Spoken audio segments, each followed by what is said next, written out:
This episode is brought to you by Progressive Insurance. Most of you listening right now are probably multitasking. Yep, while you're listening to me talk, you're probably also driving, cleaning, exercising, maybe even grocery shopping. But if you're not currently operating some kind of moving vehicle, there's something else you could be doing right now that's easy and could save you money right from your phone. Getting an auto quote from Progressive Insurance. Drivers who save by switching to Progressive save nearly $750 on average. Plus, auto customers qualify for an average of 7 discounts. There are discounts for having multiple vehicles on your policy, being a homeowner, and more. And just like your favorite podcast, Progressive will be with you 24/7, 365 days a year, so you're protected no matter what. So multitask right now. Quote your car insurance at progressive.com to join over 28 million drivers who trust Progressive. Progressive Casualty Insurance Company and Affiliates. National average 12-month savings of $744 by new customers surveyed who saved with Progressive between June 2022 and May 2023. Potential savings will vary. Discounts not available in all states and situations. Hi, I'm Jeffrey Craner, and my friend Cecil Baldwin loves horror movies, and he's helping make this genre more approachable for me and hopefully for you too, one film at a time in a random order. Are you squeamish about horror movies? Don't worry, we'll tell you what happens. Adore horror movies? Great! Watch along with us each week. As always, check the show notes for content warnings about this week's episode discussion and film. This week we randomly rolled a 5 for werewolf and a 3 for black and white. Here is episode 304. Top number generation. Podcast number 9.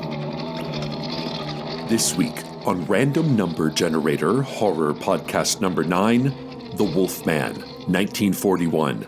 Warning! Spoilers ahead. A lot has been said about prequels and origin stories. Like, my feelings have been made before on the show many times, but I'll reiterate here that I'm not deeply interested in how Surf Dracula got his surfboard. I just like watching him solve crimes. But isn't it interesting that we're so obsessed with origin stories, especially in the 21st century? We're dying to know why Batman is like this, or how the rebels got the plans to the Death Star, though I'm not sure we're really dying to know these things. We're just dying to watch a good movie. Lore is an important part of world building, but it's not everything. I bring this up because Hollywood has always coveted a film franchise. We want sequel after sequel, crossovers, and all that. But these days, we're flattening out these universes, exploring backstories and side quests, parallel adventures, and all that. But we went the other way in early Hollywood. Like, if a character rose to the top of people's interests, then it was time to milk that cow. My first introduction to the original Wolfman was on this podcast when we covered Frankenstein versus the Wolfman. It was actual Boris Karloff versus actual Lon Chaney, and that movie was hokey and kind of fun. It's exactly what you think a black and white film called Frankenstein versus the Wolfman would be. So when we rolled up the original The Wolfman from 1941 this week, I was a little surprised to find just like a pretty thoughtful character study. Like, it's not art house deep, but it's more of a drama than anything. In fact, it kind of felt like a prequel, even though it is the first in a long line of these fucking Universal monster movies. Hi, Cecil. Hi, Jeffrey. What is your favorite single film, sequel, prequel, or remake? I mean, I thought the sort of the blonde Bond, like Casino Royale, I thought that was a good one. Oh, yeah. Yeah. It was like simultaneously like introducing a new actor as James Bond, who was great, but then also going back to like, I think the first of the books that they kind of never made into a thing. So I was like, "Ooh, this is delightful," and it adds a different flavor to what we know as James Bond. Sequel, prequel, remake. You know, honestly, this is so dumb, but I really think I think it's early 2000s remake of The Crazies with Timothy Olyphant is really good. Okay, like, because the original. George Romero's is very George Romero, and it's kind of all over the place.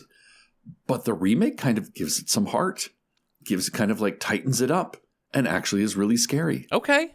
Oh, that's interesting. I've seen neither of those. I mean, I would say on the show, I thought the 1970s Invasion of the Body Snatchers was pretty dope. Yeah, that's pretty awesome. That was pretty great. I think just in general in my life, it's just like the clear choice for me is Aliens. I just love that movie. I think because it was really big when I was a teenager and it was on cable all the time, and it was such a fun movie, and it took me a long time to ever watch the original Alien. When I did, I was like, oh, this is fine. I like them blowing up the aliens, though. Yeah, very different vibe. Very different vibe. This movie was so interesting. Listen, I'm all for any film that is 70 minutes long. I know. I saw that runtime. I was like, ooh, Jeffrey's going to be real happy about so this. Excited.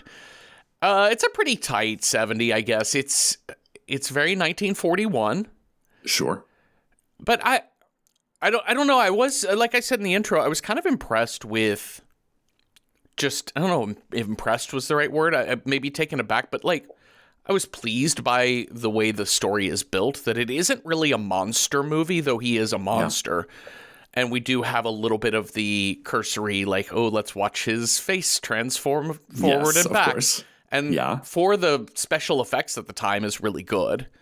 Sure. Yeah. But mostly it's just kind of a pulpy character study about, like philosophy 101, right? Like about what is evil? Yeah, all good and evil lurk in the heart of man and whatever. So interestingly enough, in earlier versions of this draft, whether he became a wolfman or not was very up to the reader, up to the watcher. Mm-hmm. So it was going to be this, like wasn't going to have the hairy face. It wasn't going to have the transformation. It was going to be this, like, we're watching a man who thinks he might be committing murders in the guise of a wolf or not. Ah, interesting. Which is a much more, kind of old-fashioned drama. Yeah. Like, then there's almost no horror elements at all. Like, the horror lies in, like, is this person going crazy, or is it supernatural, or, kind of left in the minds of the viewers. Because we get a lot of the discussion from the father, basically the oligarch type, and the constable. So we've got the law enforcement type, and we've got the doctor, who's the doctor type. The psychologist. Yeah, the psychologist. Yeah. And all three of them have a rationale for why anything is happening. Like, they all have, like, a true reasoned, like, real-world response to this must be what's going on. And their reasons for why they believe those things are all very interesting to me. But it reminded me a little bit of, I'm trying to look up the name of them, Curse of the Demon, that we watched for this show. Which was, I remember us talking about how they chose to show the demon early on. And it really changes how you feel about the rest of the movie. Yeah. Because once the filmmakers say, no, this demon is real. There is a demon. Yeah. Then that changes everything. This one is definitely he's definitely a wolf man, and his father sees it. But I did question, because no one other than his father sees him as the wolf. Yeah. Well, I guess, and Gwen, but like the father's the only one who really has a response to it, as in, I've seen something. Yeah. And so you could still read this as metaphorical, I think. Yeah, absolutely. And it's not until the very end when kind of one of the most I don't know how to describe it. Like, no, I'm right. My worldview is right. Sort of unshakable personalities has to, like, expand his worldview. And I also think that there's some weird levels of absurdity that I couldn't tell were just sloppiness of script writing, or if they are playing at the absurdity, because I kept making notes in this movie when they followed, like, wolf tracks for Larry's character, for the Wolfman, when they would follow these tracks. Well, they're clearly like giant, like dinner plate sized tracks. That's a big ass wolf. Yeah. They even have a moment where our Captain Montford, policeman, is showing like a plaster cast of one of the tracks saying, I'm going to send this to Scotland Yard and see what they think. But you see it and it's huge. I'm like, well, that's not a wolf then. Maybe they got a giant one. Maybe they got a big one. Who knows about the Welsh wolves? I don't know. I mean, I love the fact that whenever the Wolfman turns into the Wolfman, he's always wearing the same outfit, regardless of what he was wearing prior to that. I love that too. That's really nice.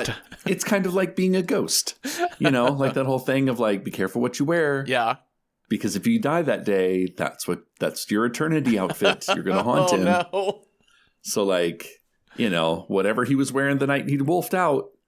That's really that's funny. That's what you're going to wear. Yeah, so there's some weird continuity things in this movie, too, that by the end I was thinking, well, maybe I'm giving the filmmakers too much credit to say that part of the continuity errors are part of the dream of it all or the hallucination of it all.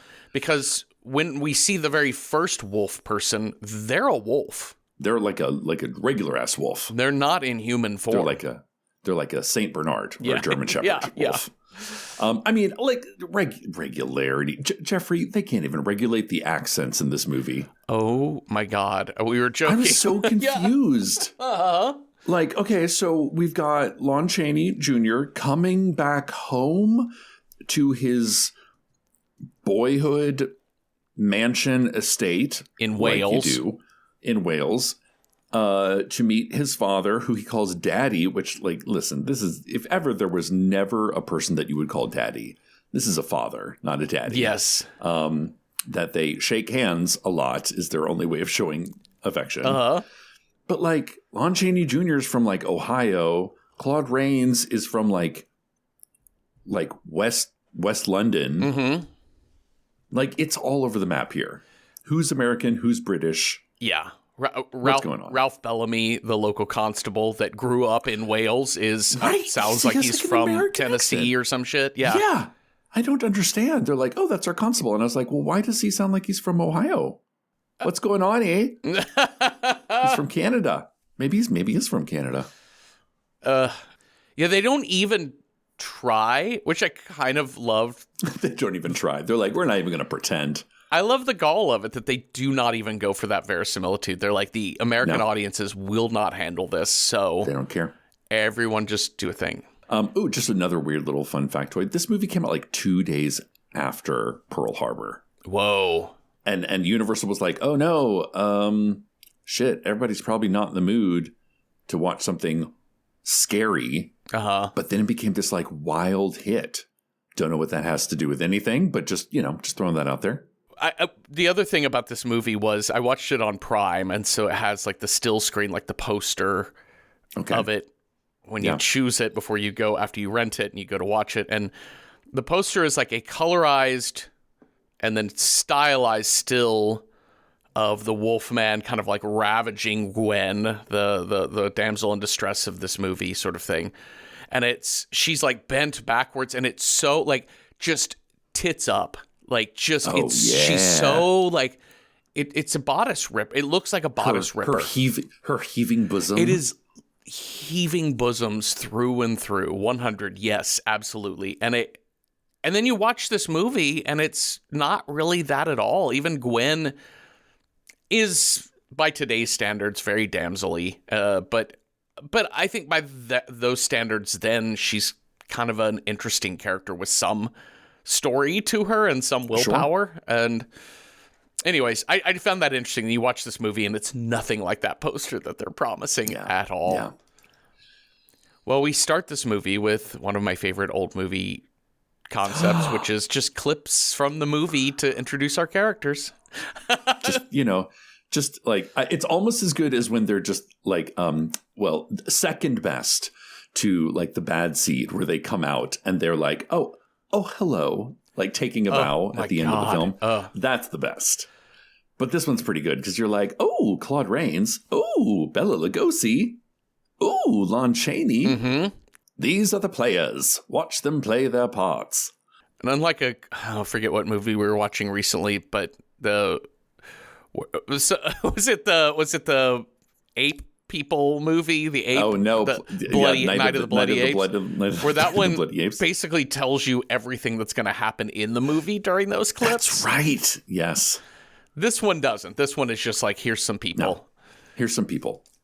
All right, so cheap. It just, the first action we really get in this movie is a hand reaching over, grabbing an encyclopedia, opening it up to the definition of lycanthropy, about werewolfism, and then there's like, hey, let's all learn together. And then there was a little thing at the bottom of that, for a movie, pretty long entry that says, and there was once a small village near Talbot Castle that had such a werewolf incident. Oh no, werewolf incident. Well, here's Larry Talbot heading to Talbot Castle in Wales. Oh my God, these sets are amazing. I will say this about this movie: the sets, the painted backdrops, like the sort of forest where most of the action takes place is awesome, and apparently was the largest set on the Universal backdrop. Okay, like the biggest set they had ever made indoors. It's stunningly beautiful. The layers they get in the woods of the layers of trees that they get, they build a depth out that is so gorgeous, and the use of the mist in those the graveyard and things like that. It's a really stunningly beautiful movie. It's way classier than I thought, because I am so far removed birth-wise from this era that, like, the shit that got aired on television would have been like Wolfman 8, Wolfman in Space. Wolfman meets Abbott and Costello. Meets Wolfman the daughter of Dracula. Yeah, meets Predator. Yes. So we've got Larry Talbot, who's returning home to see his father, Sir John Talbot. Listen, these guys look nothing alike. They look nothing alike. Like, there's a very different people. And there's also a portrait above the fireplace of what I think is Larry, because it looks just like Lon Chaney Jr. They pretty much just painted him and then added some whiskers or something. But this is his dead brother, John Talbot Jr., who died in a hunting accident. Uh-oh. I kind of wondered if that was going to go someplace, like he was a wolf and, like, I don't know. I was just wondering about. I think it's just the idea that there's, not that this family is cursed per se, but bad luck tends to follow the Talbot men around. Yeah, it's very much a cursed sort of feel to that. And the kind of the subplot of the character plot of Larry and his father is going to be just how cold and not cold, they're reserved people. Yes. And emotionally reserved people. And they're men, and they don't really talk to each other. They don't say, I love you. They don't stay in touch. Other than just matters of business. Like, I saw your picture in the newspaper, and I was chuffed. So proud. Oh, no, excuse me. No, wait, this is Larry, so he talks like this. So I was like, I was so proud of you, Dad. Yep. Daddy, when I saw your picture in the paper. So they're let's agree that we should be closer to one another, and then they shake hands. Yes, just shake on it. You're like, oh, geez. You're growing up in this household. Sir John is he's a scientist. He's a many laureates for his work in the field of science, and it's a big capital S science. Yes. But he has like a scientific mind. He's an academic. Like, this man invented tenure, sort of thing. Yeah. Like, he owns the university, it feels like. And then Larry is blue collar, or at least he works with his hands. He's a laborer. So the way this gets set up is Sir John has received a new telescope, and Larry helps him install it upstairs in his study, in his now observatory. And oh my God, this set, gorgeous as well. Stunning. So stunning. And the way it looks down on the village below is really cool. Know, right? But I found that really interesting that he's like, I don't know shit about what these things look at, but I know how to set them up because I did one at Griffin Observatory or whatever he says. I know, right? He's like, I can use a Phillips head like nobody's business. Ooh, an advanced tool. I know. But man, as soon as he sits down with that telescope, I was like, he's going to see a pretty girl. Mm-hmm. And sure enough, starts peeping on a pretty girl. 6, 7. Wolf whistle. I'm positive this is deliberate, like the way he preys on her, like dating-wise. He stalks his prey. Yeah. And I just can't tell, because old movies, you definitely have a different sense of, like, how we write men asking women out and what women are willing to put up with. Yeah, like what is the game? Who's playing the game? How are they playing the game? Is this okay? Is this not okay? When he's like, hey, go put on those earrings I like. And she's like, what the fuck are you talking about? You know, those earrings. No, those are in my apartment. Have you seen my apartment? Psychic, yeah.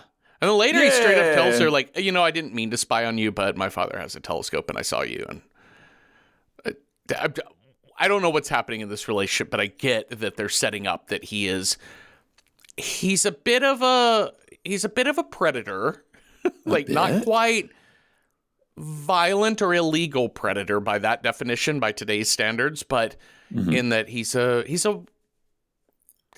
a womanizer with her. Yeah, that's what he's being. Yeah, he pieces together that her apartment is above Charles Conliffe Antiques, so she maybe lives there, works there, and he goes to the antique store and weasels his way into all sorts of conversation to try and ask this woman out. She is saying no in every which way you can say it.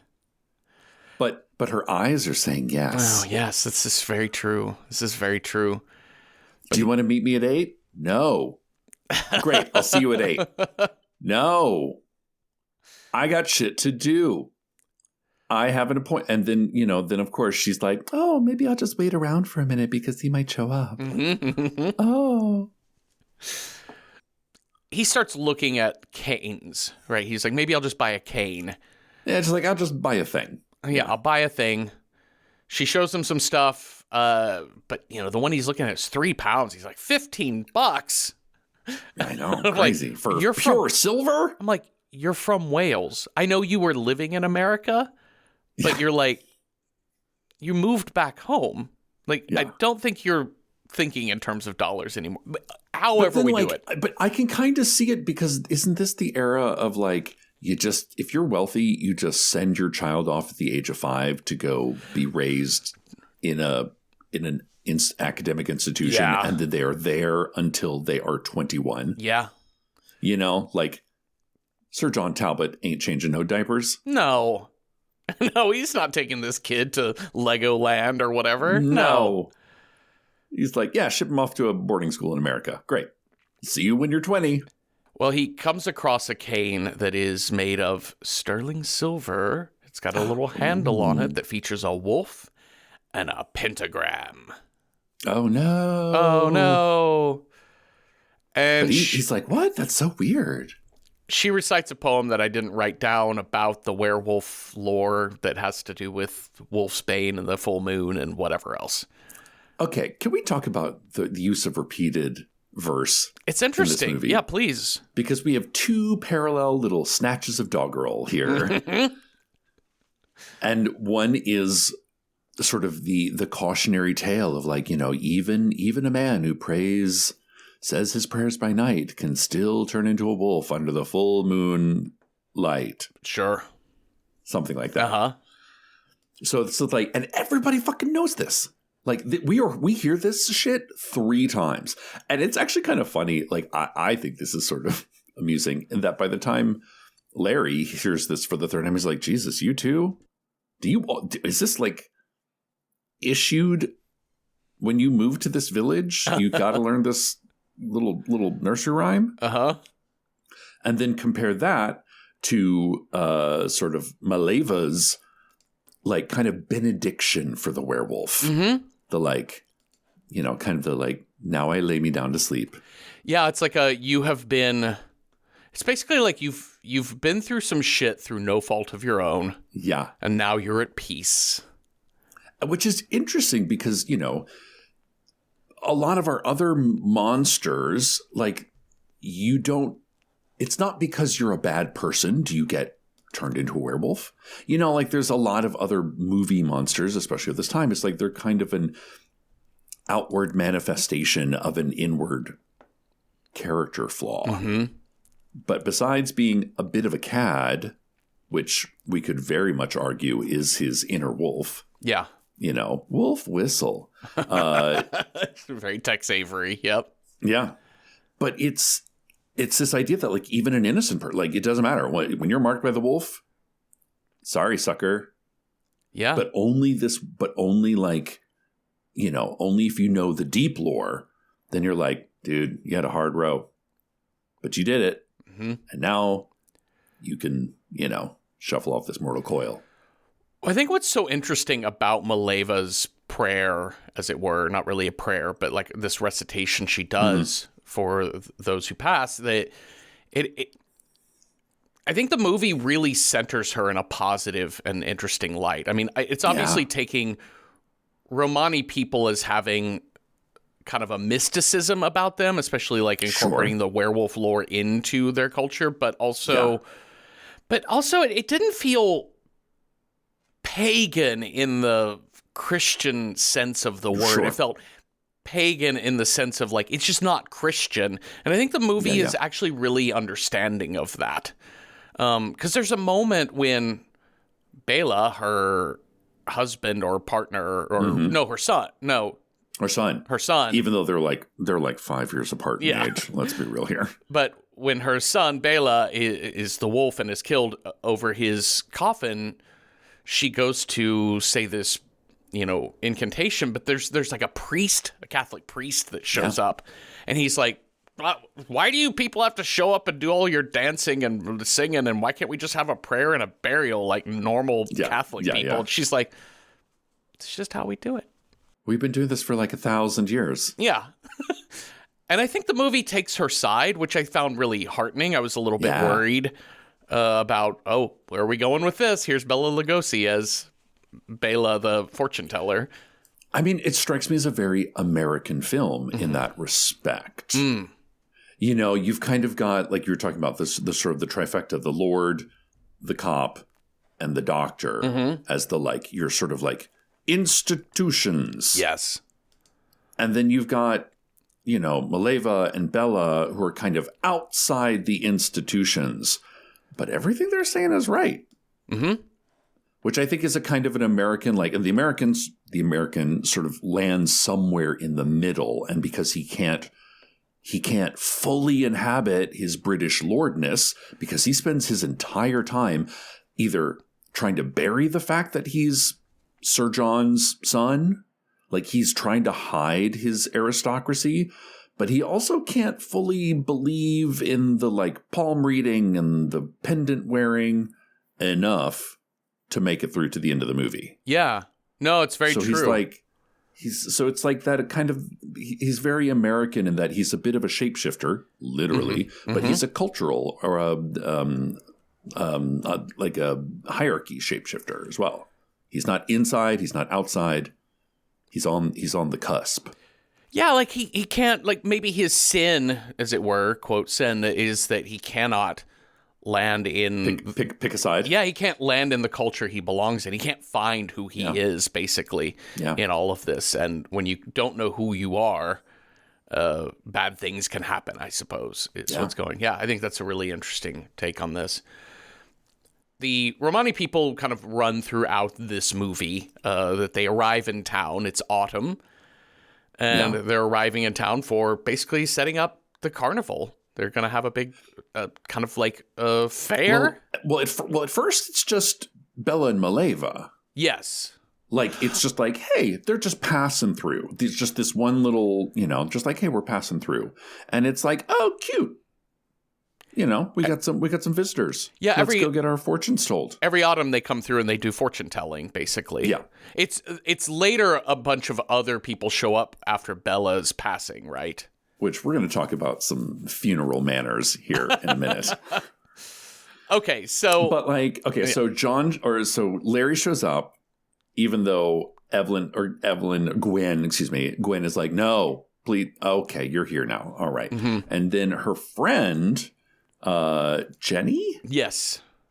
Jenny, they're like, this is why I can't. Well, one, I'm engaged, sir. Two, I have previous plans with my friend. But then they kind of like laugh it off. They're like, okay, we can all go out. Well, she does. It's funny because she never says I'm engaged straight up to him until later.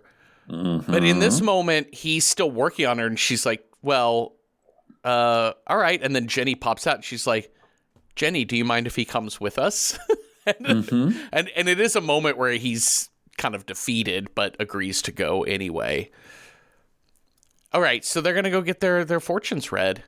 And Jenny's going to go first. And while Jenny's... She wants to know if she's going to get married. Am I going to get married? Because what else do women think about?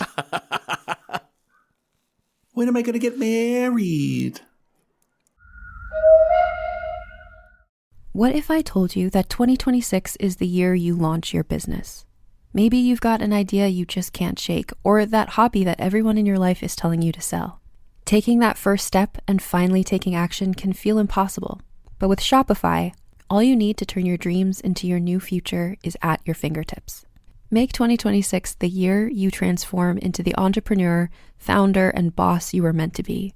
And the one powerful move to make it all happen is starting your business with Shopify.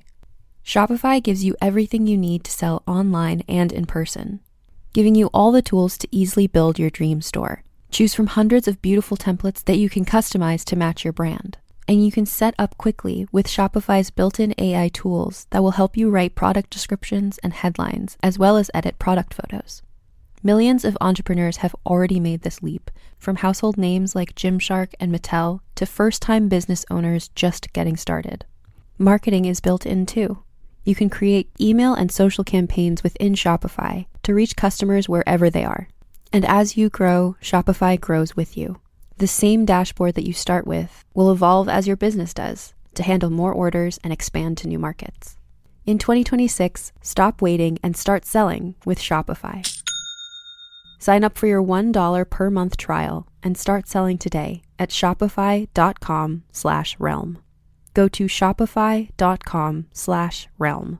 That's shopify.com/realm.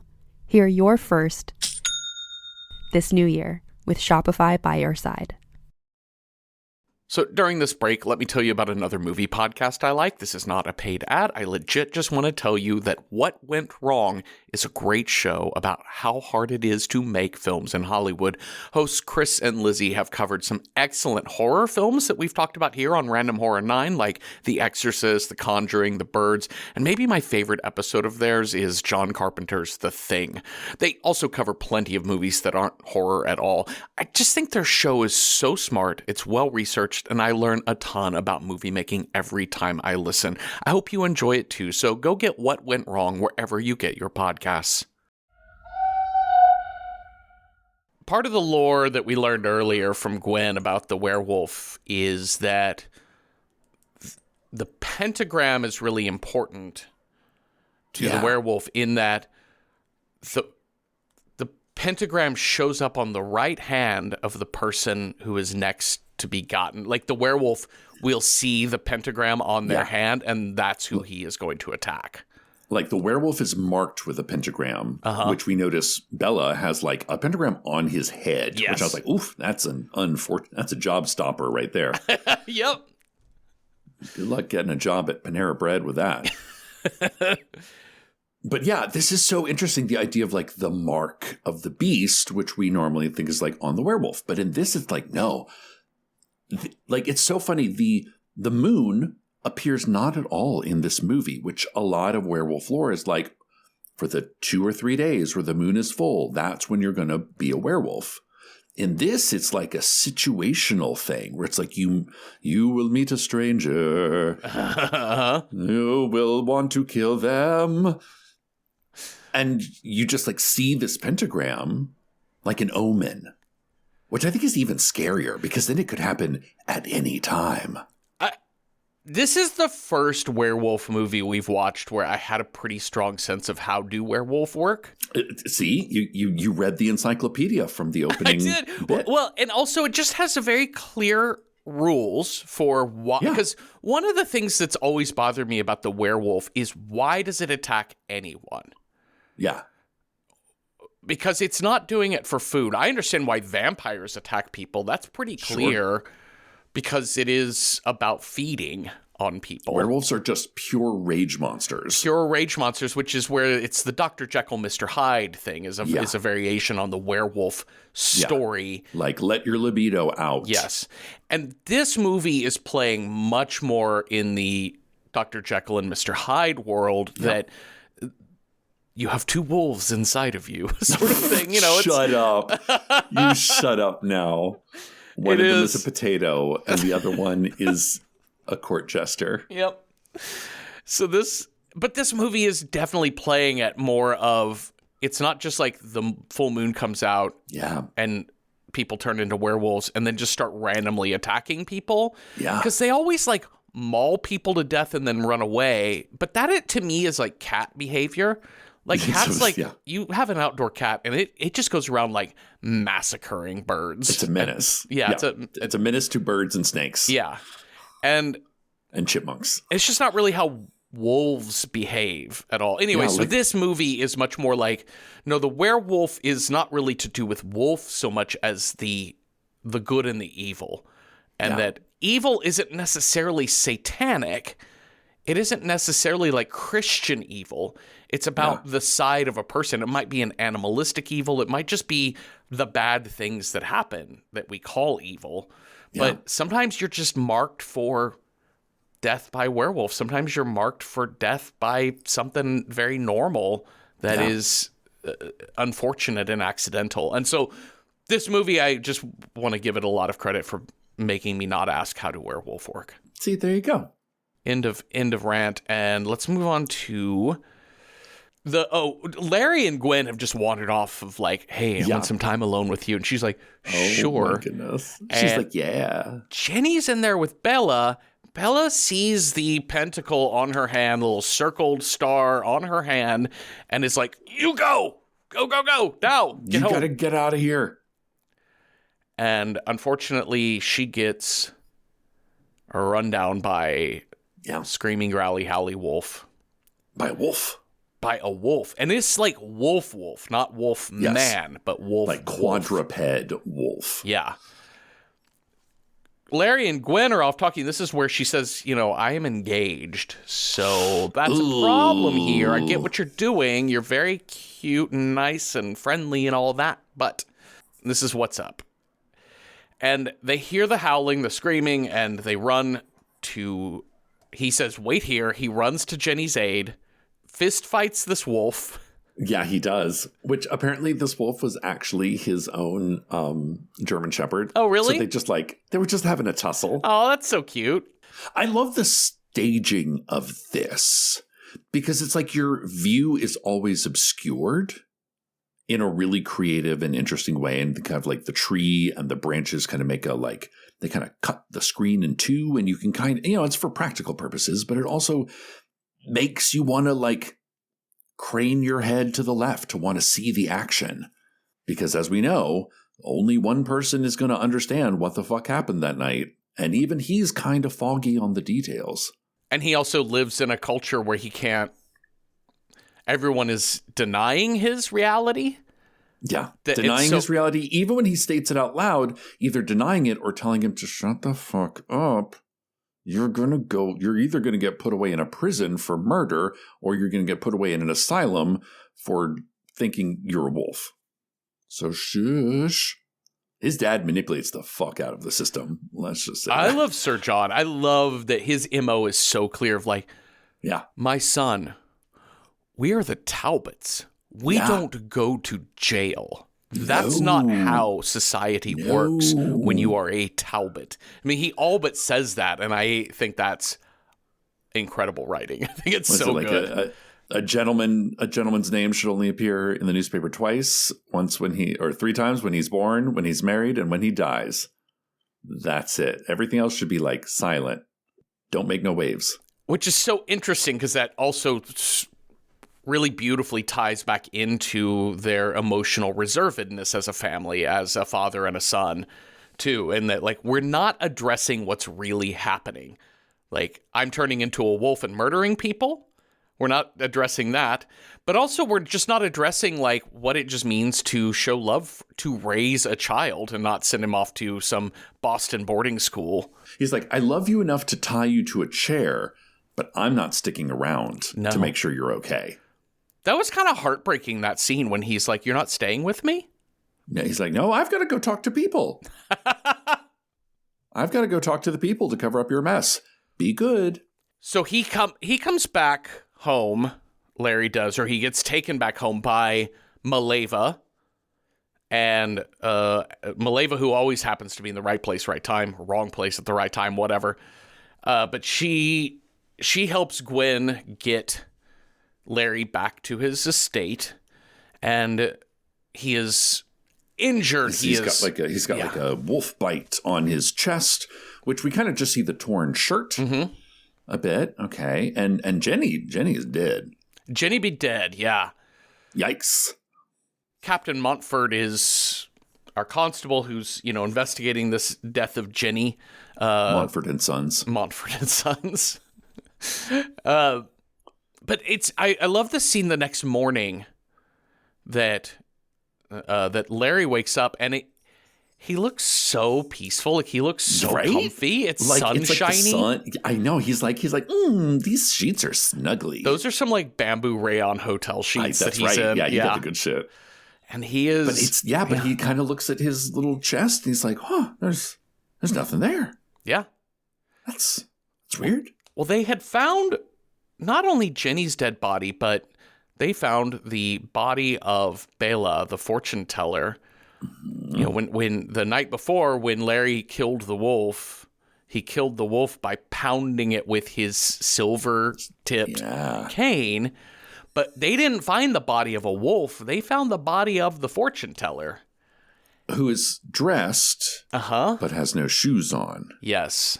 They're like, why is he not wearing shoes? And then it becomes the question of, also, they found the cane there. Yeah. He's like, which directly linked, yeah. And he tells Montfort, Larry says, hey, Montfort, yeah, that is my cane. Yeah, I killed the wolf with that cane. They're like, this thing killed a man. Yeah. Ruh-roh. Ruh-roh.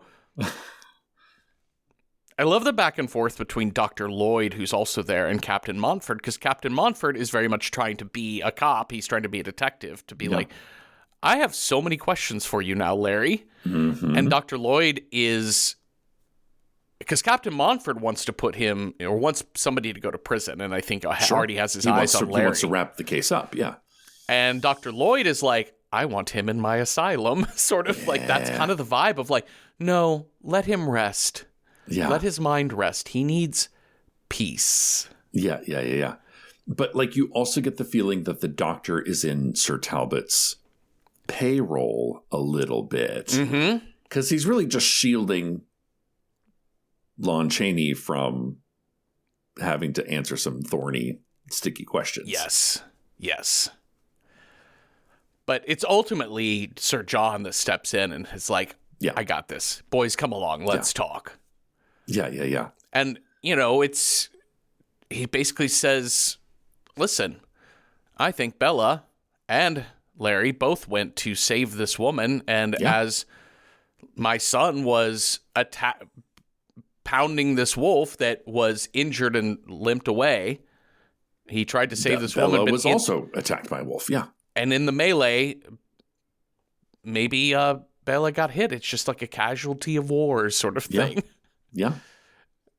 Bela is put in a coffin, and this is where we have the scene with Maleva going to say her piece over him in the poem about you're finally at rest. And we're also starting to see I love the town people chorus. I know. The town is a buzz. That's the son of Sir John Talbot and that fortune teller he killed. Oh my gosh. And it really does kind of show how, again, this insider outsider status of like how quickly the townspeople turn against him and again, especially against Gwen. Yeah. But the idea of like even your money can't save you from scandal. In town, we have Jenny's mother who's losing her shit on Gwen's dad. I know. To be like, this. Where was your daughter when my daughter was killed? She was supposed to be with her friend.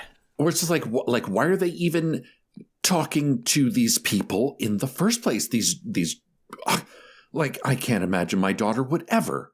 Okay, Karen. Yeah, exactly. It is very like she's going full Karen. And I love that the father is like, I don't know, man. She's like, I'll see you in court. And he's like, you're like, okay, sure. All right. Yeah, have a good one. I've got to post this video online. Your business will be ruined. Yeah. Is kind of the energy she's giving off. But Lon Chaney kind of comes in and he's like, what? Say it to my face. And they're like, oh. So he goes to see Gwen, Larry does, but who arrives is Frank Andrews, the fiancé to Gwen. And he's quite a chap. He also turns out Frank is the gamekeeper for the Talbot estate. So again, setting up that the Talbots kind of own everybody. They run this town. Like this is some Downton Abbey shit. Like you don't piss off the son of the Lord when you're employed by the Lord. But he kind of keeps it cool. He's like kind of silent in this first interaction. Like neither pro nor con. He doesn't, very English kind of, keeps his tongue. And then, Claude Rains just kind of bounces. He's like, I gotta go. I don't need to intrude on you and your man. Yeah, Larry tries to shake his hand and he doesn't do it. He just kind of stares at him. But and Larry's like, all right, well, I guess I'll see you guys later. And yeah. She sort of needles Frank to be like, why were you so rude? And he said, listen, there's just something really tragic about that man. I know.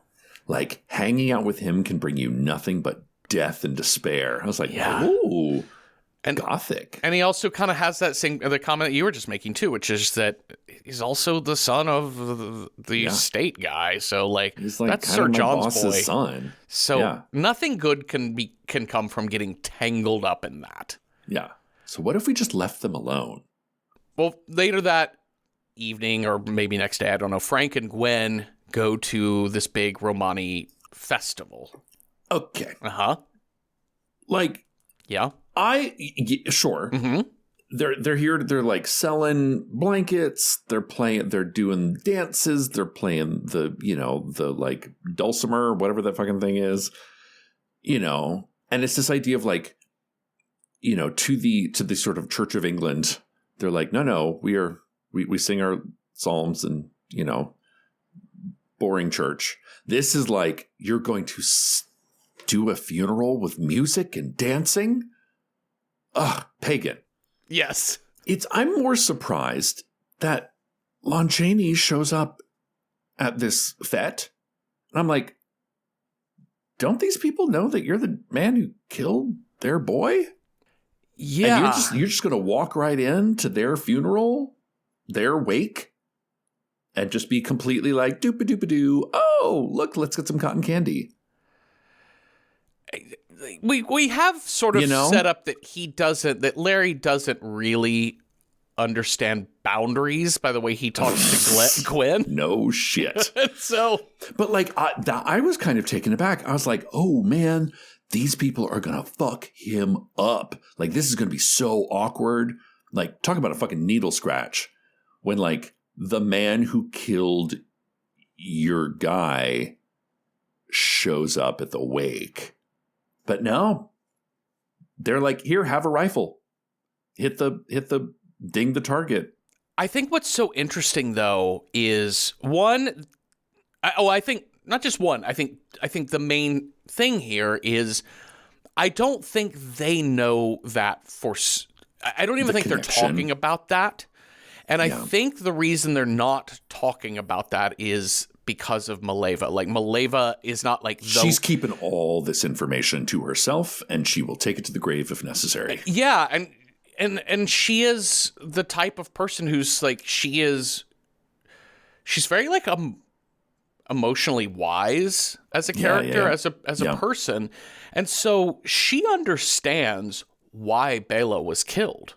So in a way, the prayer over his body was also kind of a prayer for the killer. Like, she has this very, very Christian level forgiveness that Christians do not practice. It's not in her. She hates the sin, i.e. being a werewolf, but she does love the sinner, i.e. Bela. Yeah. And also the same with the reason why Larry would have killed him as this wolf, while he was this wolf, because he was committing violence. And that's just the order of the world. And by understanding kind of the order of nature, the order of the world, the cycle and spiral of life, is to be able to forgive others, is to be able to be understanding. And I think that carries through to the entire culture of the people that show up for this funeral time, this festival and celebration, this carnival. They're like, when one of us dies, we all show up for them. But people like Jenny's mom are like, I'm going to ruin you. And it's just we're not thinking about understanding anything. We just want what's owed to us. And so, I thought that made sense. And again, to your original point on Larry, is that, like, I think he doesn't understand how he fits into anything anywhere. I think he really is trying to understand how to feel about Bela, because he clearly feels bad about what happened. Yeah. But he also doesn't understand yet that he is a wolf, because he hasn't learned that yet. And he also can't really comprehend that Bela was a wolf. Well, Frank says, let's go talk to Larry, because I feel bad about being rude. And also just like, I don't want to be like the jealous boyfriend. Yeah. You can have friends. We can all have friends. And also, he's my boss's son. So let's go make nice. Yeah. Yep. So let's go play the little pellet gun rifle game. Yeah. And shoot the targets. Oh, and Larry has a real easy time. Pop, pop, pop, pop. Shoot the bear. Shoot the deer. Shoot the tiger. But he sees that wolf and he's like, wee no. wee Maleva stops Larry on his way out. He's going to leave. He's like, I probably shouldn't be here. She stops and pulls him in. She says, hey, you killed Bela. Well, you killed the wolf, and the wolf was Bela. And you were bitten, which means and you survived. You survived. And the thing is, wolves can't be killed. Werewolves cannot be killed except by silver. Mm-hmm. Silver bullet, silver knife, silver whatever. You got to do all the silver things. And you killed him with that silver cane. And she gives him a charm, a little necklace with a pentagram on it. Never take this off. Mm-mm. And of course, as soon as he leaves, he immediately takes it off. She says this charm will keep the curse at bay. And so she says, and he's like, "Shut up! I don't want to hear any of this." Mm-mm. She also says, "Heaven help you." Yeah, good luck, kid. I don't want to be around. But then I love it how she immediately goes on. She's like, "There's a werewolf in the camp," and everybody's like, "Oh shit, we gotta go." Yeah, because she knows he's not listening to her. She knows he's not going to be in control, and even if she thought he might, there's no way you can trust this guy. Well, and it's like these people know, they're like, we don't want to get blamed for the murder and carnage that is about to go down. Yeah. Because we know we're going to be the scapegoats for all this. Yeah. Eventually. So we're just going to GTFO. He runs into Gwen as he's leaving, who conveniently is by herself now because she and Frank had a spat. She had an argument. I was like, okay. Okay, well, that's just like a cheap scriptwriting ploy to get her alone. Yeah. He says, hey, the old woman gave me this charm. It's got a pentagram on it. You should take it. You wear it. You wear it. It'll protect you. From what? From me? Why do I need protection from you? Because I'm going to turn into a wolf because I'm not wearing that charm. So why don't you take it and then we'll both be good? This charm doesn't really seem to do anything. No, it don't do shit. It don't do shit. It don't do nothing, but that's fine. I love this, too, because it comes back to, like, his predatory dating habits. Yeah. Because in this moment, he, like, leans in and kisses her. Oh. But it's also right when all of the carnival is like clearing out because they've all learned like, there's a werewolf. Go. And he turns to look and she's like, I gotta go. And she just takes off running. She's out. We get like the montage scene here with like artsy overlays of Lon Chaney's face and Maleva and like pentagrams. You know you're watching a good movie when it has the like spiral. You know, they're like someone's going through an emotional, psychological crazy. I loved it. And it's like, it's beautifully put together. And it's like, there's like a shot of Maleva and the trees and the head of the cane being like swung up and down. And, you know, Gwen's face looking in fright. It's you know, it's quite Freudian, all this. Well, Larry gets back home. He starts checking his body for extra body hair. Nothing on his chest, nothing on his arms. He's like, okay, my arms are good. But those feet, girl. Oh. Might I recommend an esthetician for you? Yeah, his legs are very heavy, very Starting hairy. to get a little hairy. He's like, oh no. I think it's interesting. So I've never seen this movie. Mm-mm. I do think it's interesting that we watch the transformation via his feet. Yeah. Just for werewolf feet. Yeah. Feet fans only. Only werewolf feet.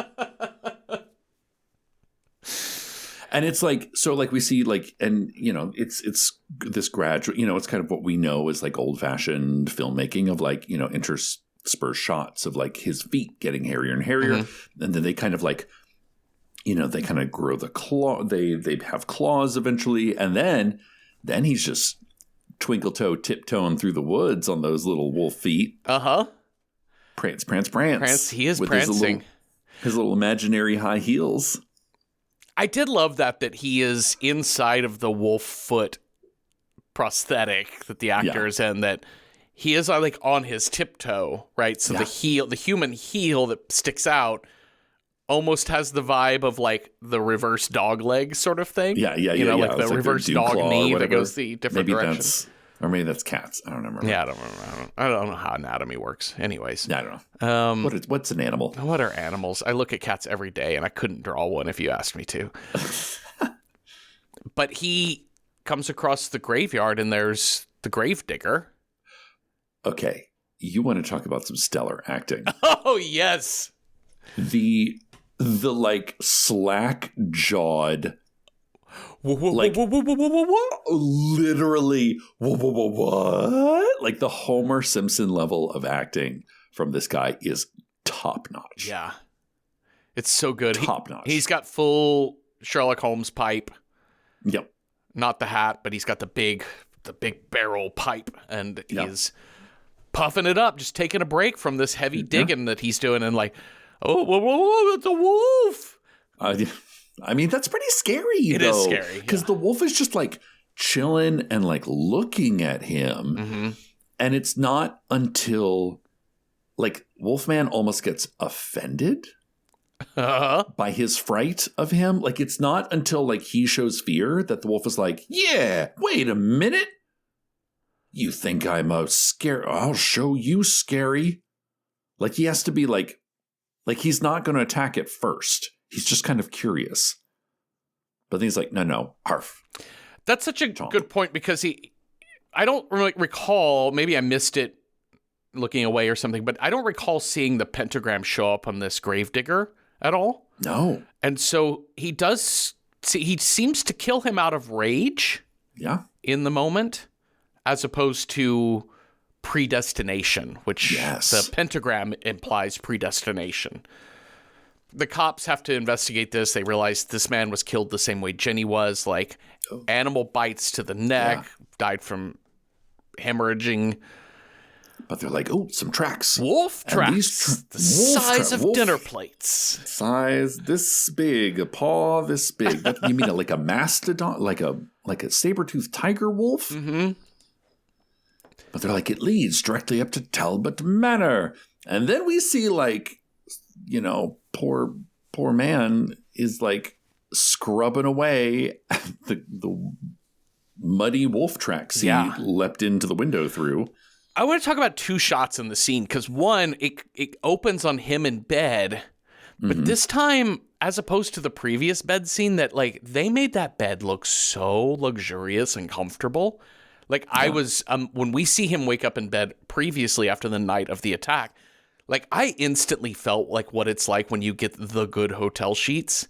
Yeah, for sure. And it's a morning that we don't have to like have a lobby call at 7 a.m. Yeah. Like we know we don't leave till 11. The smell of bacon and coffee is already like floating through the window. And it's just like the pillow is still cool and the sheets feel good and silky. And this one, the room is shot darkly. It's a tighter look on him. Everything looks, the clothing he's wearing is dark and his feet are out and he looks so disheveled. Like his hair is a fucking mess. He looks literally like we all look when we wake up in the morning. Yeah. So there's that. And then 2, when he realizes that really beautiful shot from inside the bedroom, the 2nd floor bedroom, he sees that he understands that the wolf prints have tracked all the way up, and he sees the constable outside. And so you see the distant constable looking up at the window as he's like scrubbing the muddy print off of the windowsill. And he literally is like back to the wall, like, oh no, like they've caught me. And I love that his first instinct is to go downstairs and ask Daddy whether the cops are here or not. He's like, yeah, I got woken up by the ruckus outside. Are they asking about me? Or they're like, no, they found there's a wolf that killed somebody. They tracked it it's a wolf. And he's like, oh yeah, a wolf, totally. Yeah. My name didn't come up at all. Not at all. Dad, what are werewolves? Do you believe in werewolves, Daddy? Yeah. And Dad, of course, is like, I ain't got time for that. That's stupid. Yeah, he basically says, like, the paraphrase of it is that he says, I mean, I don't believe in going through life thinking about everything in terms of right and wrong, black and white, good and evil. So while I don't believe that a human being, scientifically, it's not possible for a human being just to turn into a monster, but I believe that a man can convince himself that he is that metaphor is a way of understanding. It's a way of framing, because every culture has a version of the werewolf story. So, like, you can metaphorically let the wolf out inside of you. Yes. You can psychologically let the wolf out or think you're letting the wolf out inside of you, but you're not really doing it. No. That's for fairy tales, right? I just love how twitchy Larry is in this whole scene. He's just like, he's acting the most guilty nervous of anyone. Right? Yeah. Oh, can we talk about the church scene? Oh, my goodness. Okay, so the gossip in town is getting real heated. They're like, you should have seen him. He looked at me like an animal. And then I love that, like, Sir John is like, listen, we're going to put a united front. We're going to walk into that church because we have done nothing wrong. We are still the landed gentry of this town. And, like, you know, they kind of get greeted by, you know, Gwen and Gwen's father. They're like, we're all cool, you know. And this to me is like the most, the antithesis of the sort of the Romani funeral, which is like, someone has died. We will not only have dancing and music, but we will welcome other people into our shared collective celebration of life. This church, which is like, it's like him at the back and his father's gone up to sit in his place up front in the first pew, and just like you see the point of view from the camera, and like everyone just turns and looks at the camera. The least inviting religious service you've ever seen. It really is. And it's so ostracizing, he can't even walk in. He just ducks out. This movie definitely is not here to say that the Christian church is doing all that it says it wants to do. Mm-hmm. It's certainly not. It doesn't feel as hypercritical of it as other movies that we might have seen in our lives, but of course. But for this time, it is not. This is not a brochure for not Catholicism. This is like they're not Catholic. It's Probably Church of England. Probably Church of England. Yeah. But it's like, but it's definitely has the feel of the good Christian women are the first ones that are casting stones. Yeah. Yeah. Because they just want to stir the pot, and they're mad, and they don't have anywhere to put that rage except on her and him and these other people that are in their community. I really do love just a chorus, like a classic. Here's a chorus in theater of like the people who, the unnamed group of people, and here this Karen chorus definitely sets up exactly what you're. Karen chorus. It's straight out of Murder from the Cathedral. If T.S. Eliot only had a Karen chorus, he does have a Karen chorus in Murder from the Cathedral. If only he labeled it Karen chorus. I know. I think we'd that. Be. Yeah. Sorry to all the Karens out there who are delightful human beings. I'm sorry that name got so ruined for you. Hey, y'all, so while we're in break, I just wanted to tell you about a podcast I like. No one told me to promote this. I'm not paid for this. I just thought you, the Random Horror 9 listener, would like this show. And that show is We Que Horror. You may already know the hosts, Johnny and Eileen, because they've been on our show as guests a few times. Anyway, their podcast focuses on Latin American horror films. And just like with Random Horror 9, We Que Horror really covers some bangers like La Llorona, Good Manners, When Evil Lurks, and Kronos. But also like our show, some of their best episodes cover films, good or bad, that you might be less familiar with, and they're all interesting episodes. Plus, those two are so much fun to listen to. So go subscribe to Uy Que Horror, that's UYQUE Horror, wherever you get your podcasts. Hey, do you want more Random Number Generator Horror Podcast number 9? Well, check out our Patreon, patreon.com/randomhorror9. You can join for free and take part in discussion threads for each and every movie. And for $5 a month, you can join us on monthly live stream episodes where you get to help us pick the film. And not to mention, you get ad-free regular episodes too. So consider becoming part of the Random Horror 9 community. There are so many great discussions both in the live streams and on the discussion threads. So check it out at patreon.com/randomhorror9. Do it for $0 or do it for $5 if you like. You know, whatever floats your boat. Boo. All right. We've got this like thing between the Dr. Lloyd and Sir John, because Dr. Lloyd is a little bit like, yeah, Sir John, I see what you're saying about like how we can, I agree with you of like how we can imagine that we are wolves rather than it being an actual wolf here. I think maybe really it's like a mass hypnotism sort of thing. Like we're all believing that this thing is happening. It's a mass hysteria sort of somebody deal. Said something to him and it lodged in its brain, and now he's like, I'm a wolf. You know, like you do. And of course, Sir John is like, well, who not me? I barely say 5 words to my son. Uh-huh. It's those outsiders. They're the ones that are doing it. And also, like, John's way of wanting to deal with things is like everything is kept in the family. We do not. Yeah, of course. We're here to involve ourselves in every aspect of the community and of the society, but in the way that an estate interacts with it. We are not here to interact with the people of the town on a human level. Which is why their gossip, do not be concerned about gossip. Yeah. Close ranks. Keep it tight. Mm-hmm. He's and the doctor's like, I would love to get this man on my couch. And Sir John is like, no, he belongs at he's not leaving this house. Yeah, he'll cure himself at home on his own. We're Talbots, for God's sake. Just lift himself up by those bootstraps. Well, and I think mental health. And I think the thing that Dr. Lloyd says that gets John the most angry is he says, I think you probably should get your son out of this town. Yeah. You should send him away. Absolutely not. Send him away? Observation? Ugh. You mean like we watch him and talk to him? Psh, like a not common? Doing that. Ugh. No. He's not sharing a shower with people. That night, all the men go to the boys who are setting up the search party to try and track this wolf. Yeah. They set up some wolf traps in the woods. And that night, Larry is out as the wolf man and he gets caught in a trap. He gets his leg caught in this trap, and he can't get free. Oh, just rolling around on the ground. But here comes Maleva. She just happens girl, to be in town. I thought you left town.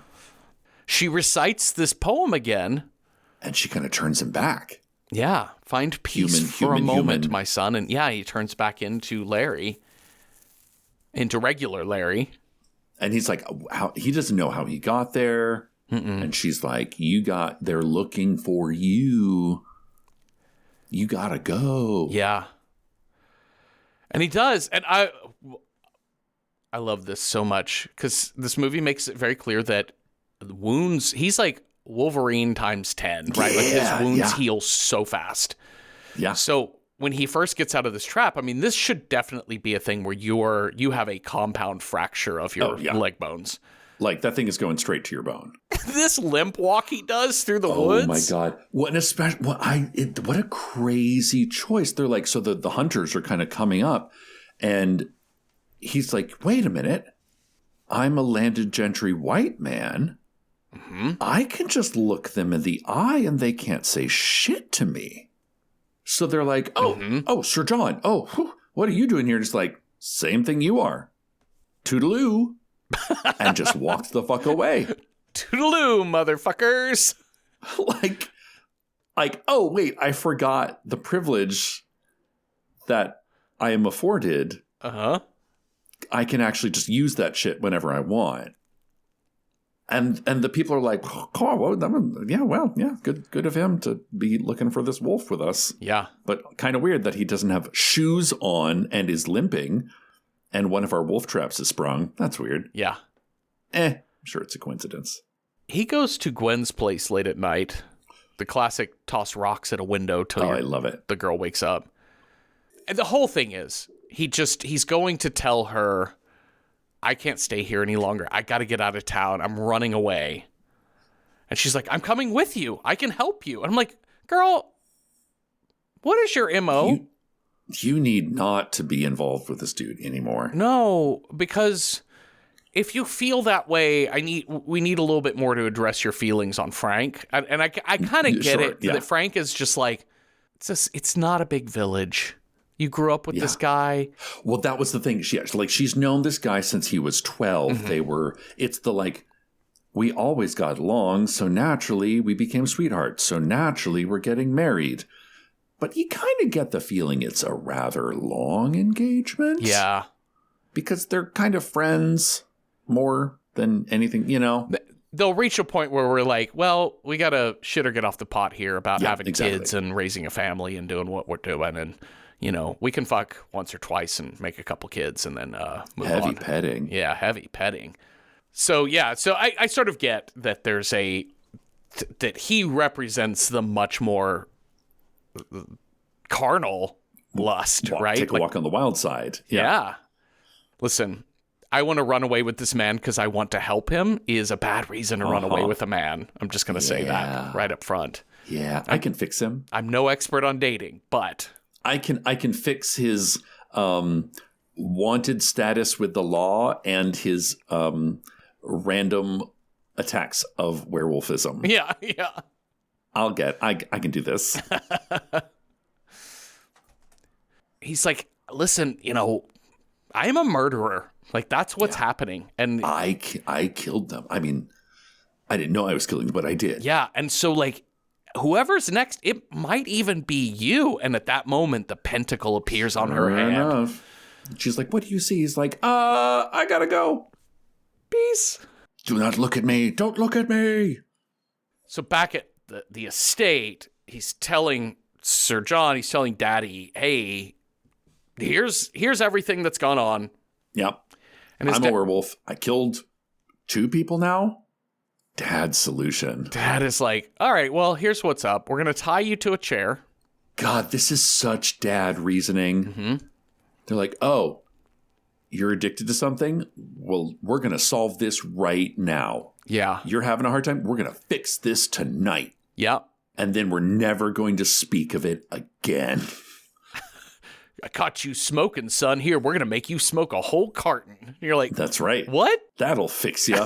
Totally fix you. Because that's what my father would have done. Except he would have done it with a belt.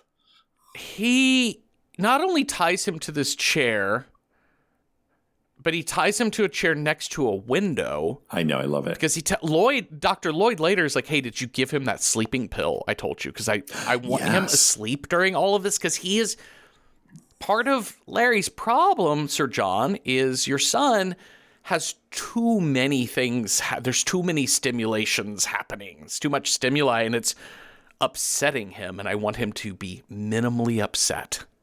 Give him the sleeping pill. No, I didn't do that. I tied him to a chair and faced him to the window so he can see this hunt. Then he'll know everything's good. What? You're like, you're losing it, my dude. Wow. Okay, Dad. And then the fact that he just leaves him alone, like, isn't, like, because of course he's like, of course my son isn't going to turn into a werewolf. No. But why would I sit with my son? Why would I? No, that's not happening. I got to go talk to people. I've tied him to a chair to watch us kill a wolf from the window, and then he'll be cured. Because he'll see us killing the wolf, and he'll be like, I'm not that wolf. But sure enough, we don't see him escape, but he gets out of that You know trick. He's done. Yeah, you know he's out. Because he tied him up with, like, paper towels. I know, of course. It's made of the same material from Night of the Bloody Apes. Yes. That window fixing was done with. But he does make his father take the cane. Yes. And he's like, hey, just take this cane. He's like, I don't need a cane. How old do you think I am? And he's like, no, just take it. Please, yeah. Like, as in, protect yourself from me. My favorite scene in this whole movie, and one of my favorite scenes I think I've seen in many, this is like a top 100 scene I think I've ever seen, which is, it's when Sir John is helping to set up all of they've got a whole deer blind set up to find this wolf. Yeah. But he's walking back to the estate, and he runs into Maleva. Yeah. And her dialogue in this is so good, because her line is, "You're not frightened, are you, Sir John?" Those are the words she says. Yeah. And it is a question. And there's so many ways to read that line. As in, like, you should be frightened, but you're not? Yeah, or like, I'm hoping you're not frightened, are you? Yeah. But she's like, you're like, it's a curiosity. You're not frightened, are you, Sir John? Like, it's not even a question. She has the upturn like a question, but she says it like, I know this. You're not frightened. She says it like an attorney would say it in cross-examination. Like, don't ask anything you don't already know the answer to. And she starts quizzing him, and she says, yeah, you fixed your son, didn't you, John? But you're having a moment of doubt. Mm-hmm. No, I'm not. You were going back to the estate. Why would you go back there? Why would you go back to the estate to check on him? Or do you think he turned into a wolf? No. Why would you have that silver top cane? Yeah. I don't know. And then the gunshots start happening, and he turns toward the gunshots, and she goes, yes, Sir John, you were saying? Go on. Yeah. And it just laughed because it made me think of the Pulp Fiction scene when Jules is talking to Brett in that apartment, and he shoots his friend while Brett's talking. Oh, and he's sure. like, I'm sorry. Did I break your concentration? And the way she says, yeah, John, go ahead. You were saying? Meanwhile, Gwen shows up too. Gwen, girl. Just wander in the woods at night. What are we doing?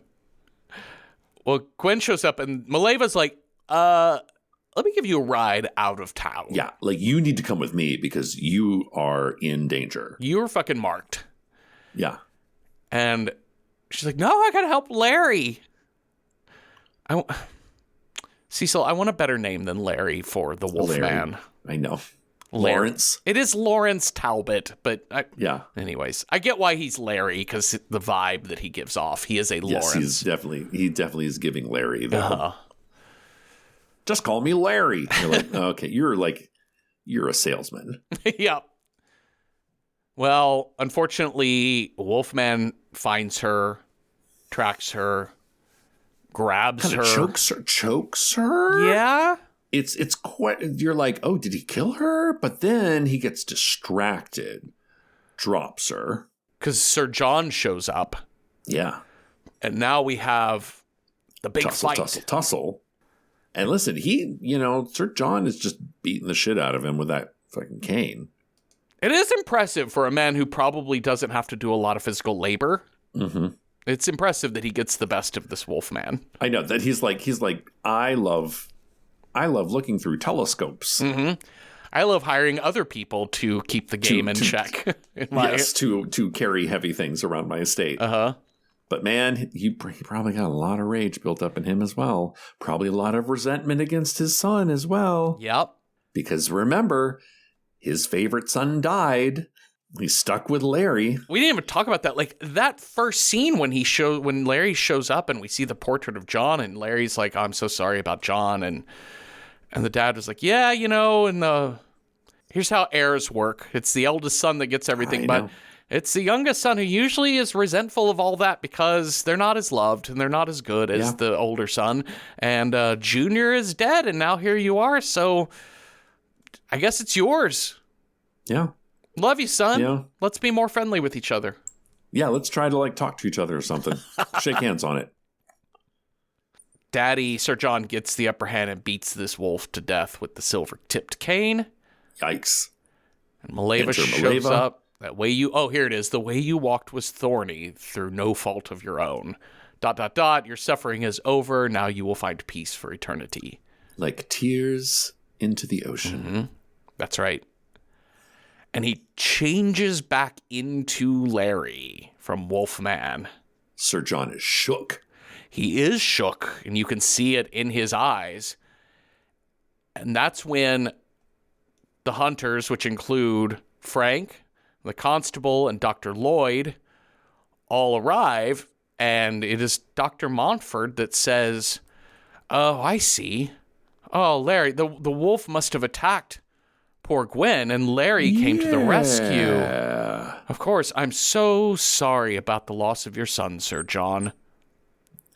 Do you think that they believe it? Do you that's the official story? It's that moment of we're going to say this story out loud. Uh-huh. So we all are on the same page. I think so. Is it they really think that that's what happened and the rest is all just, folklore nonsense? I had two thoughts on it. One was your first one, which was it's almost like a question to Sir John to be it's you agree, right? This is the story that's going out, right? About what happened to your son. Right. Part of me still goes back to, which is interesting that you noted that the original screenplay really left it more open-ended about the wolf man. If there is an actual werewolf at all. Actual werewolf. And I still think that you could take a read on this movie that there isn't actually a werewolf, that because it's only Larry that turns into the wolf man hybrid. But when Bela is the wolf man, it is an actual wolf. And so it does give you a visual clue that there might have been an actual wolf that attacked Jenny. It's almost plausible that Bela was murdered as a normal person.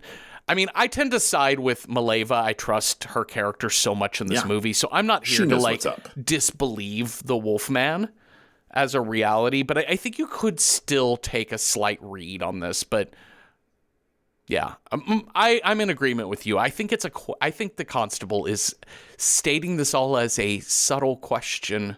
We're all good with this, right? This is how it ended? Yeah? We're happy with this version of the story?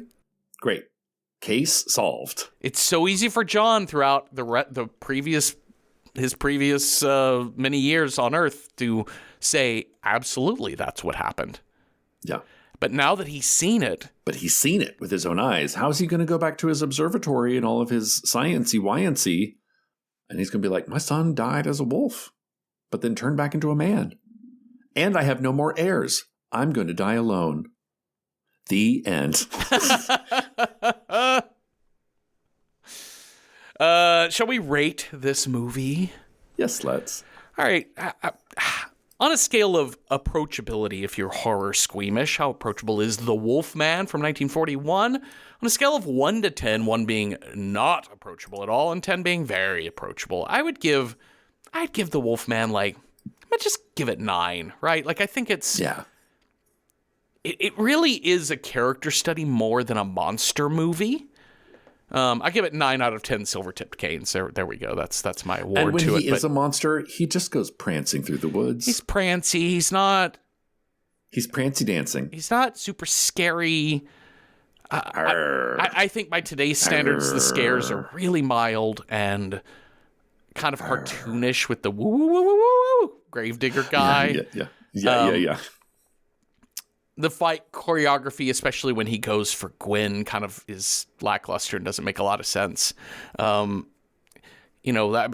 guess my only real content warning is that we watched that that cute German Shepherd get played with in the movie that implies that they're just tussling. Just the implication that an animal is getting beat to death with a cane. So Yes. you do hear the whimper and all that. So animal death is a content warning, but other than that, it's a pretty straightforward and I think a pretty masterfully done movie. I mean, it's got a lot of problems, or I have a lot of questions for it, but I think it's a beautiful film. I think it's a smart film, and I think it's really fascinating for what it has to say. So worth watching, even if you're a horror squeamish. But to speak nothing of approachability, Cecil, how do you rate this as a horror film? I love a gothic horror. Yeah. I love a gothic horror. I love a universal, like high budget gothic horror. It's great. I love the fact that the runtime is 70 minutes. Yeah. In, out, done. So for that reason, I would give it, let's say 7 out of 10 pentagram necklaces that don't do much. Beautiful. Let's figure out what movie we are going to watch next. You've got a scare die. I've got a style die. We will roll those two things up and see what movie matches. So on your scare die, Cecil, if you roll a 1, our next movie's scare is technology. 2, vampire. 3, demonic. 4, wild card. 5, mother nature. Or 6, cursed. That's a 5. Wow. Mother nature, right? We put them on, we take them off. Wow, man. Okay. We're going to take your mother nature scare and match it to the style that I roll. If I roll a 1, our next movie's style is based on a true story. If I roll a 2, it's got to be a 5+ word title. 3, it's got to be from the 1970s. 4, it's a TV show. We're going to watch 3 episodes of said TV show. 5, prestige horror. Or 6, it's got to be a horror comedy. So let's see what we got here. That is a 3, Cecil, 1970s. I think I've rolled a 3 weeks in a row. We put them on, we take them off. Good Lord. This has happened a lot in the last couple months, I Are feel our like. dice fixed? Are we fixing our dice? Did you put a magnet in my desk? Maybe. Hold on. I'm just curious. I keep on my spreadsheet. I'm going to read you the last 2 months worth of die rolls on the scare die to start with. Yeah.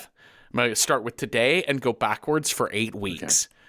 You've rolled a 5, 5, 6, 6, 3, 3, 6, 6.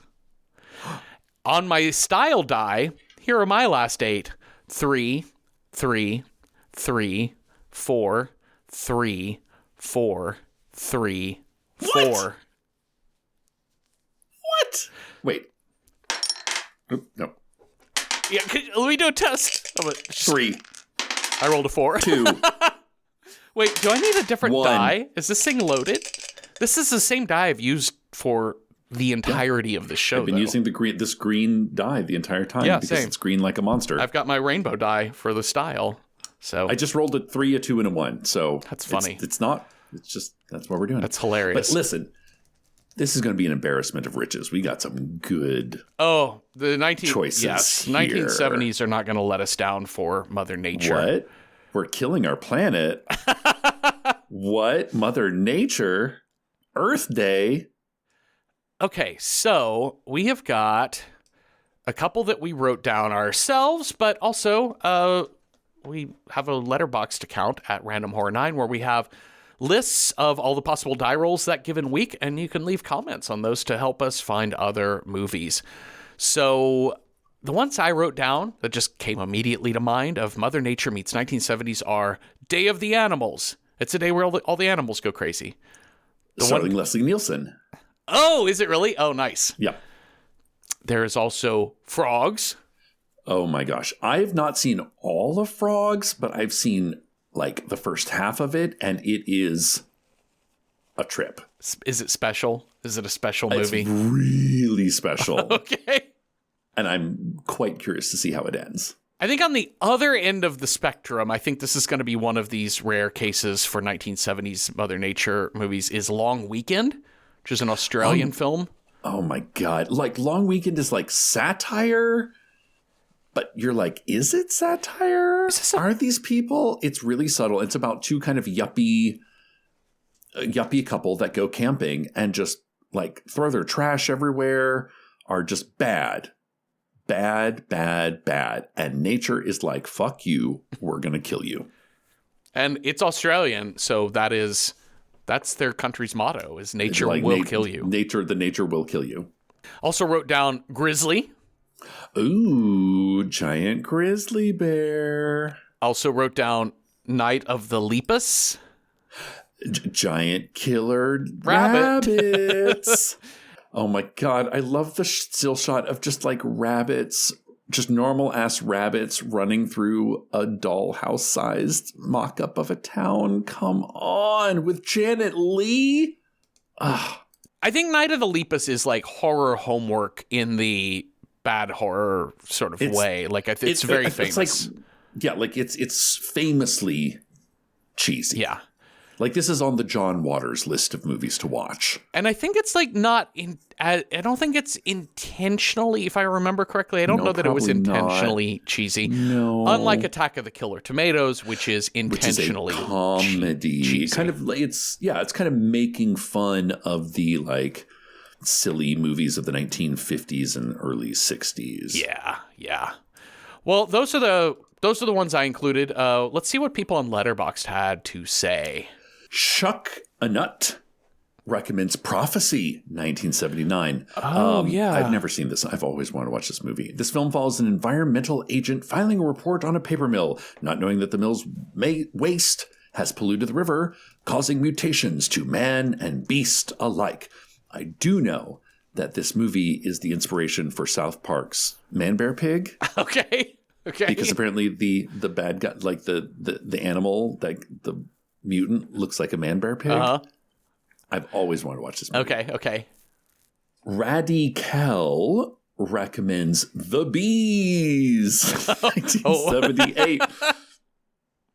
Filled with weird-looking bee overlay, a government fraud side plot, and all the killer bee hysteria the 70s can muster. That's I love a good it. one, yeah. The Bees! King and Commodore recommends King Kong, 1976. Maybe not as classic as the original, but they appreciate the efforts to update the story and the effects. Okay, yeah.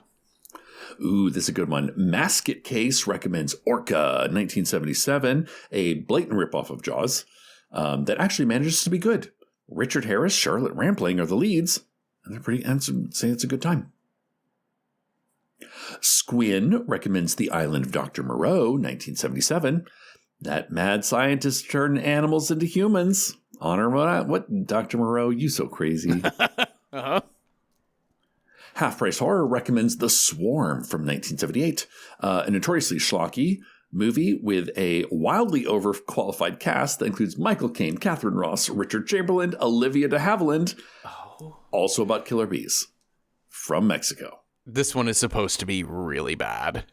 It's supposed to be real My rough. body is ready. Yep. Katie recommends Phase 4 from 1974, a spectacular and mysterious cosmic event.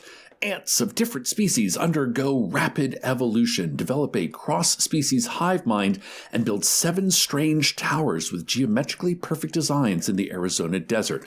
Now, I've heard about this, and it's, where like a lot of these other movies are like, oh no, killer bees. This is like, what if ants but smart? And so it kind of is like less cheesy and is actually more like the sci-fi is sci-fi-ing. Okay. Which, respect. Interesting. Very curious about that. Book of a Hugga Yes. recommends Squirm, 1976. Oh my God. A freak accident leads to wriggling horror when thousands of hungry, electrified worms Following lay you. siege to a Georgia community. Yikes. Ooh, this is an interesting suggestion. Ilian recommends Watership Down, 1978. Never even occurred to me, but I think this fits just fine. Those rabbits are scary as shit. Those rabbits are fucking terrifying. Especially like the lotus eater rabbits that are like, we just sit around all day and write poetry until one of us eventually disappears and we don't question it. I'm like, yikes! Watership You Down, need to get out. Secret of Nim, to some extent, Yeah. like Iron Giant. Like, there's a whole industry of like 70s and 80s cartoons for, I guess, Iron Giant is 90s, but like that industry of like cartoons that will fuck children up. Yeah. I love it. That's why we are the way we are. Yep. And finally, Teen Beach 2 recommends any of the original Planet of the Apes sequels. Of course. Because I'm sure the first one was made in the 60s, I believe. So we Probably, can get yeah. some sequels. I've never seen any of them, Jeffrey. I don't think Any of I them. don't think so either. I mean, like I know Never even seen the original. I know the ending of the original. You damn dirty apes. Yep. You I blew know it that. up. That's all I know. Yep. And the only reason I know it is because it was spoofed so many times. Yeah. Jeffrey, an embarrassment of riches. It's kind of like a pretty set list of the types of movies we want to watch. Do we want to watch deliberately funny, cheesy Attack of the Killer Tomatoes, perhaps? Do we want to watch unintentionally funny Night of the Lepus, The Bees, something like that? Squiggly squirms. Squirm. Yeah, sort of thing. The Swarm. Yeah. Do we want to watch something that's a little bit maybe hokey, maybe satirical, like a Long Weekend Yeah. sort of thing? Do we want to grab a movie we have never seen but we've been wanting to? Prophecy. I Chuck know. and Nut recommended Prophecy. I mean, we have a lot of different ways we can go and a lot of different movies that I think would be totally worth watching for this podcast. I mean, I know which one, for me, it would be a toss-up between Prophecy and Long Weekend. Mm-hmm. But I think we should widen it up, put 6 on the die and roll it. Okay. Just because some of these movies are just so ridiculous and I do want to watch them. Should we draft order this thing? Yeah, let's do it. I'll go first this time. Okay. I'm going to put on Killer Tomatoes. Oh, okay. Then I will pick Prophecy. I'm going to put Watership Down on that list. Oh yeah. I counter your rabbit and I put Night of the Lepus. I'm going to go with Katie's Phase 4. I think you sold me on Okay. this. It's kind of interesting. It does sound, it's kind of like, it's a little alien, but it's also definitely insects. Let's do Phase 4. Thank you, Katie. All right, Cecil, so you're going to pick 6, but I want to tell you, I just looked it up, and Long Weekend is not available for streaming online. So I think one of your favorites is Down and Out. So Okay. going to have to pick a different. Then I pick The Swarm. Thank you, Half Price Horror. This is Michael Caine. Okay, great. Michael Caine. That's so good. Michael Caine, Catherine Ross, Richard Chamberlain, and Olivia de Havilland. Killer bees. Versus Mexican killer bees. From Mexico. Okay. All right. So what's our list? What's our list If here? you roll a 1, it's your turn to roll. If you roll a 1, we'll do Killer Tomatoes. 2, Prophecy. 3, Watership Down. 4, Night of the Lepus. 5, Phase 4, or 6, The Swarm. That's a 6. The Swarm. My body is ready. Okay, so thank you all for listening. Thank you, Cecil, for talking with me, and thank you, Zach. Who gave us The Swarm? Half Price Horror. Thank you, Half Price Horror, for that suggestion. And if y'all have thoughts on The Wolfman or ideas for other movies that would have been good, what did we get here? Mother Nature meets 1970s. Let us know at Random Horror 9 on Blue Sky, Instagram, or on our Patreon, where we have public discussion threads for every episode, and you don't have to be a paying member to participate in those. So watch The Swarm with us this week, and come on back next Tuesday for a new episode.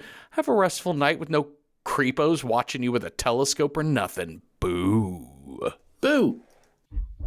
Random Number Generator Horror Podcast number 9 is hosted by me, Jeffrey Craner, and Cecil Baldwin. Find more of our work on the podcast Welcome to Night Vale. This show is produced by Night Vale Presents. It is edited by me with music by Cecil and logo by David Baldwin. See original artwork for each episode by David on Instagram. Join us for live streams on Patreon. Watch our recording sessions on YouTube. Chat with us on Blue Sky and contribute to our movie selection process on Letterboxd. We're in all of those places at Random Horror 9. Today's scary story. You see the full moon rising. You howl in pain. You stepped on a fucking Lego.